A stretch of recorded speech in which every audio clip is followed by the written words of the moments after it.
Bab 826. Bagaimana berpura-pura, bagaimana melakukannya.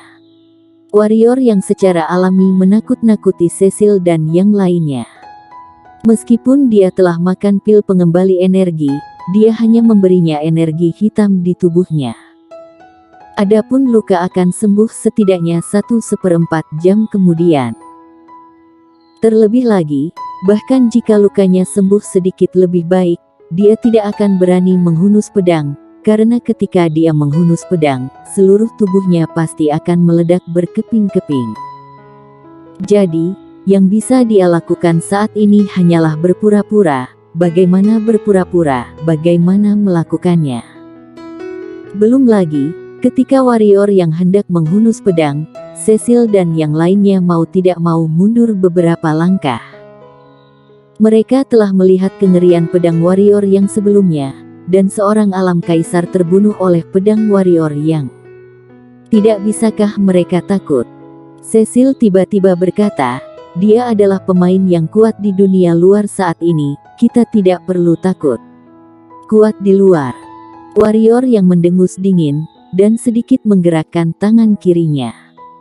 Warrior yang maju selangkah, meremehkan Cecil dan yang lainnya, lalu berkata, apakah kamu akan pergi satu persatu, atau semuanya bersama-sama? Wajah 10 orang paruh baya di belakang Cecil sedikit berubah, dan mereka mundur 2 langkah. Bukannya mereka pemalu, tapi adegan di mana warrior yang membunuh alam kaisar dengan satu pedang benar-benar mengerikan. Karena adegan itu, mereka memiliki ketakutan naluriah dan jejak ketakutan untuk warrior yang jauh di dalam hati mereka. Dia menakuti kita. Cecil berkata dengan sungguh-sungguh. Meski begitu, dia sedikit takut di dalam hatinya, karena dia secara pribadi telah mengalami kebrutalan dan kengerian warrior yang sebelumnya. Kalau begitu ayo datang dan mencoba. Warrior yang berdiri dengan sarungnya, memegang gagang di tangan kanannya, sarung pedang kuno gemetar terus-menerus di tangannya, pedang di sarung pedang kuno tampaknya setiap saat ini akan keluar secara umum. Keringat dingin muncul di wajah Cecil dan yang lainnya. Memikirkan adegan di mana warrior yang membunuh alam kaisar dengan pedang sebelumnya, beberapa orang setengah baya hampir tidak bisa menahan diri untuk tidak melarikan diri. Meskipun Cecil juga sedikit gugup dan cemburu, dia memaksa dirinya untuk tenang, kemudian berkata, pikirkan, jika dia benar-benar memiliki kekuatan untuk membunuh kita dalam hitungan detik, apa dia akan tetap di sini dan beromong kosong? Alasan mengapa dia menakuti kita seperti ini sekarang sudah cukup untuk membuktikan bahwa dia adalah orang luar saat ini. Selama kita mengambil tindakan bersama, kita pasti akan bisa membunuhnya. Mendengar ini, orang paruh baya di belakang Cecil saling melirik, merasa bahwa apa yang dikatakan Cecil juga masuk akal. Tetapi pada saat ini, warrior yang berjalan perlahan ke arah mereka, yang membuat wajah Cecil dan yang lainnya berubah lagi. Melihat warrior yang berjalan menuju Cecil dan yang lainnya, Melanie Van kaget. Dia tahu warrior yang dalam kondisi saat ini. Dia bahkan tidak bisa berjalan sebelumnya. Dia akan menarik warrior yang, tetapi ditahan oleh Letitia Van. Letitia Van tahu bahwa warrior yang sedang menakut-nakuti Cecil dan yang lainnya saat ini. Jika Melanie Van pergi dan menariknya, itu akan sia-sia. Apakah kamu pikir aku tidak bisa membunuhmu? Warrior yang menatap Cecil itu, dia berjalan ke arah Cecil selangkah demi selangkah, sangat lambat, tetapi Cecil dan yang lainnya merasa bahwa setiap langkah seperti menginjak mereka. Rasa tertindas yang menghampiri sanubari semakin mendekat. Warrior yang terus maju, namun Cecil dan yang lainnya terus mundur, yang membuat kedua kakak beradik Letitia Van tercengang melihatnya. Dia harus mengatakan bahwa saat ini, Cecil dan yang lainnya akan runtuh, Bahkan jika mereka tahu di dalam hati mereka bahwa warrior yang di depan mereka kebanyakan bermain misteri dan menakut-nakuti mereka, tetapi mereka masih tidak berani maju apalagi berani bergerak. Karena kapanpun mereka ingin bergerak, adegan warrior yang membunuh alam kaisar dengan pedang sebelumnya akan muncul di benak mereka tanpa peringatan. Ah! Cecil tiba-tiba meraung, yang membuat semua orang di lapangan tercengang. Warrior yang juga membuat kelopak matanya berkedut dan berhenti. Dia berpikir, wanita ini gila, ya.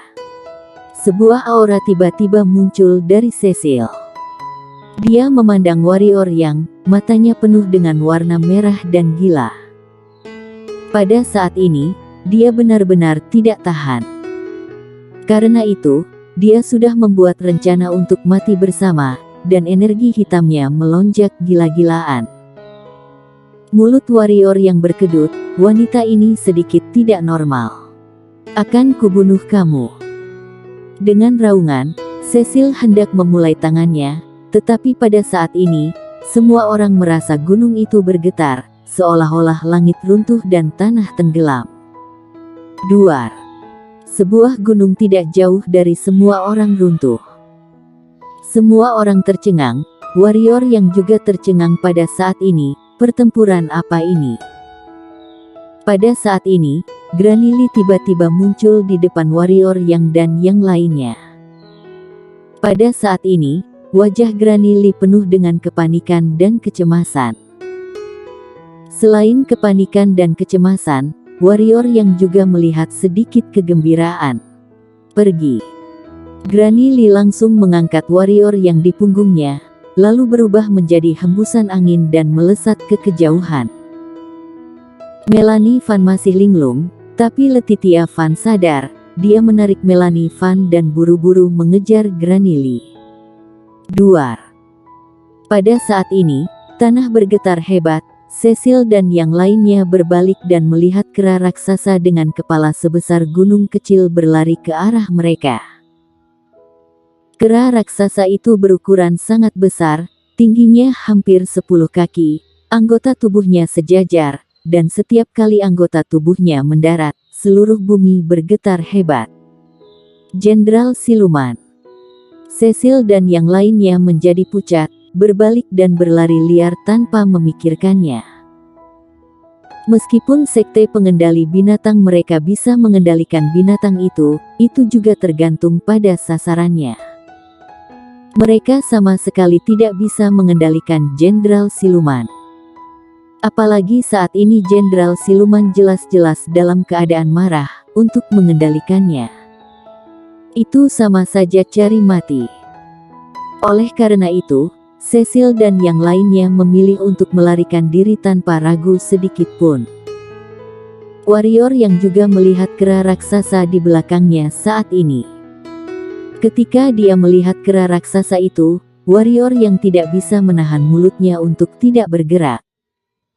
Tidak hanya kera raksasa itu tingkat kaisar, tetapi juga ukurannya. Kulit itu benar-benar tembok kota. Dengan alamnya yang sekarang, walaupun tubuhnya diperbaiki sedikit, dia tidak bisa membunuh lawan, karena kulit lawan terlalu tebal dan tubuhnya terlalu besar. Tidak bisa diselesaikan oleh beberapa pedang energi. Apa yang kamu lakukan? Warrior yang berkata dengan sungguh-sungguh. Granny Lee tidak berbicara, dan Letitia Van di samping tiba-tiba berkata dengan suara yang dalam, ini adalah Jenderal Siluman. Dalam keadaan normal, selama kita manusia tidak mengambil inisiatif untuk menyinggung mereka, mereka tidak akan menyerang kita. Sekarang, dia sangat kejam dan marah. Berbicara tentang ini, dia memandang Granny Lee dan berkata, Nona Lee, apakah kamu mencuri arak kera Raja Kera Suci ini? Ya. Granny Lee tidak menyembunyikannya. Mendengar hal itu, wajah Letitia Van seketika menjadi pucat. Melihat adegan tersebut, warrior yang bertanya dengan suara berat, apa itu arak kera? Letitia Van tidak berbicara, tetapi Melanie Van melanjutkan, arak kera adalah hal favorit siluman monster dan itu juga merupakan hal yang sangat penting. Karena arak kera ini tidak hanya dapat meningkatkan kekuatan, tetapi juga memungkinkan kera betina untuk hamil. Oleh karena itu, setiap siluman monster akan menyeduh arak kera. Untuk menyeduh arak kera, mereka akan mengumpulkan harta langit dan harta bumi yang tak terhitung jumlahnya di pegunungan, dan mengumpulkan berbagai mata air spiritual dan benda spiritual untuk diseduh.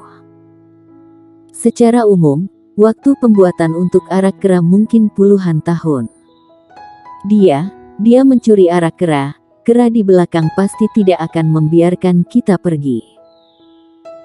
Mendengar ini, wajah warrior yang tenggelam, tangan kanannya langsung mencengkram leher Granny Lee, dan berkata, sekarang kamu memiliki dua cara, satu adalah mengembalikan arak kera.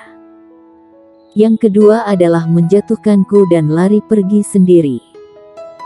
Dia awalnya berpikir bahwa Granny Lee membawanya keluar dengan niat baik, tetapi sekarang tampaknya pihak lain tidak berniat baik, tapi membawanya untuk mati juga. Wajah Granny Lee tidak berubah, dia masih berlari dengan liar. Warrior yang, aku tahu kamu pasti punya kartu Hall, kamu pasti bisa menghadapi kera itu, selama kamu membantuku menghadapinya, kota Tiangang pasti akan memberikan imbalan besar. Aku sudah sekarang seperti ini, kamu masih membiarkanku berurusan dengan kera itu. Warrior yang tidak bisa menahan diri untuk berteriak, kamu buka matamu dan lihat, aku bahkan tidak bisa berjalan sekarang. Kamu pasti punya kartu Hall. Granny Lee berkata dengan sungguh-sungguh. Tidak, kata warrior yang. Jika tidak, maka matilah bersama. Suara Granny Lee tiba-tiba menjadi biadab. Pada saat yang sama, warrior yang merasakan punggungnya menegang, yang menyebabkan darah di tubuhnya meluap lagi. Cahaya dingin melintas di mata warrior yang. Dia menundukkan kepalanya dan mendekati telinga Granny Lee, berkata, percaya atau tidak, aku akan membunuhmu dulu, lalu aku akan membantai kota Tiangangmu. Aku percaya. Granny Lee berkata, aku tahu, meskipun kamu seperti ini sekarang, pasti ada cara untuk membunuhku. Aku juga percaya bahwa setelah kamu mendapatkan kembali kekuatanmu, kamu dapat menimbulkan ancaman kepada kota Tiangang. Namun, aku dapat menjamin bahwa bahkan jika kamu dapat melarikan diri, dua saudara perempuan dari keluarga Fan tidak akan melarikan diri. Kau mengancamku. Tangan warrior yang mengencang, dan Granny Lee merasa tercekik, wajahnya membiru. Kita harus bergandengan tangan melawan musuh saat ini. Pada saat ini, Letitia Fan berkata tiba-tiba. Meskipun dia sedikit kesal dengan tindakan dan kata-kata Granny Lee, dia tahu betul bahwa Granny Lee tidak bisa mati. Jika tidak, kota Tiangang mungkin melampiaskan amarahnya pada keluarga Fan. Warrior yang berhenti sejenak. Dia melirik ke belakang, melihat bahwa kera besar itu semakin dekat dan semakin dekat dengan mereka. Menemukan bahwa seluruh pegunungan tiba-tiba berguncang, dan sesuatu terus bergerak. Mereka sampai pada posisi ini. Raja Kera Suci ini adalah Jenderal Siluman Pegunungan Pemutus Langit. Dia bisa memerintah semua siluman monster pegunungan pemutus langit yang lebih rendah darinya. Kita tidak bisa keluar lagi. Melanie Fan melihat sekeliling dengan ngeri, lalu berjalan ke samping Granny Lee dan menarik ujung pakaian warrior yang. Aku telah memberitahu Tuan Kota Tiangang, mereka akan segera datang. Pada saat ini, Granny Lee tiba-tiba berkata, yang harus kita lakukan sekarang adalah menunda waktu. Mengapa kamu tidak memberitahu lebih awal? Warrior yang berkata dengan sungguh-sungguh. Karena aku tidak punya arak kera pada waktu itu. Aku katakan sebelumnya bahwa itu pasti akan memprovokasi tuan-tuan yang memusuhi kota Tiangang untuk mengikuti. Pada saat itu, Pasti akan mengejutkan Raja Kera Suci, tidak punya kesempatan untuk mendapatkan arak kera ini. Ketika Granny Lee mengatakan ini, dia berhenti karena dia ada di sekitar ada siluman monster yang padat. Saat ini, mereka telah dikelilingi oleh siluman monster. Manusia, serahkan arak kera, mayatmu akan utuh. Pada saat ini, seorang pria paruh baya kekar perlahan berjalan keluar dari sekelompok siluman monster. Tak perlu dikatakan, ini adalah Raja Kera Suci. Bagaimana? Granny Lee bertanya pada warrior yang. Aku telah pulih dari cederaku, kata warrior yang. Granny Lee sangat gembira. Namun, pada saat ini, dia tiba-tiba merasakan lehernya menegang. Dia melihat warrior yang mencekik lehernya dan berkata, aku tidak suka digunakan dan diancam. Apapun tujuanmu, berhentilah di sini. Dengan itu, tangan warrior yang mengeras bersambung.